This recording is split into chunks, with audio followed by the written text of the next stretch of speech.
జాతీయ రాజకీయాల్లో కాంగ్రెస్ పార్టీ ఒంటరి అవుతోంది. ఇండియా కూటమిలోని మిత్రపక్షాలు ఒక్కొక్కటిగా దూరం జరుగుతున్నాయి. ఇప్పటికే ఆమ్ ఆద్మీ పార్టీ కాంగ్రెస్కు శత్రువుగా మారింది. ఇక అదే బాటలో తృణమూల్, సమాజ్వాదీ పార్టీలు నడుస్తున్నాయి.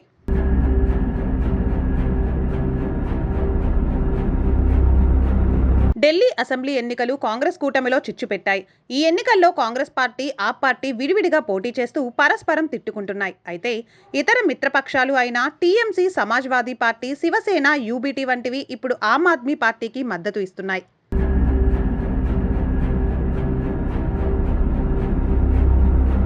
ఆప్ చీఫ్ ఢిల్లీ మాజీ సీఎం అరవింద్ కేజ్రీవాల్ ఎక్స్లో ఒక పోస్టు పెట్టారు. పశ్చిమ బెంగాల్ ముఖ్యమంత్రి, టీఎంసీ అధినేత్రి మమతా బెనర్జీ తాజాగా ఆమ్ ఆద్మీ పార్టీకి మద్దతు ప్రకటించారు.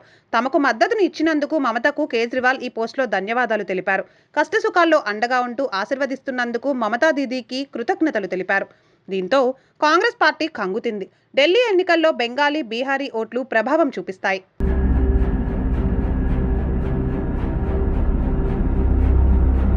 శివసేన, యూబీటీ చీఫ్ ఉద్ధవ్ ఠాక్రేతో కేజ్రీవాల్ మంతనాలు జరుపుతున్నారు. ఉద్ధవ్ మరికొద్ది రోజుల్లో ఢిల్లీలో ఆప్ తరపున ప్రచారం చేయబోతున్నట్లు సమాచారం. అలాగే సమాజ్వాదీ చీఫ్ అఖిలేష్ యాదవ్తో కూడా ఆప్ మంతనాలు సాగిస్తోంది.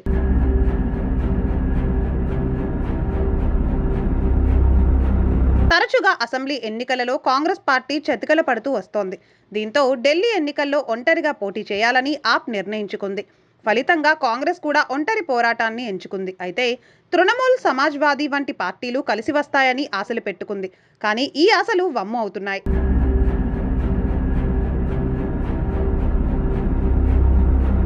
ఢిల్లీ అసెంబ్లీ ఎన్నికల ప్రభావం జాతీయ రాజకీయాల్లో కూడా కనిపించవచ్చు. రాగల కాలంలో కాంగ్రెస్ పార్టీ నుంచి మిత్రపక్షాలు దూరం జరుగుతాయి అన్నమాట బలంగా వినిపిస్తోంది.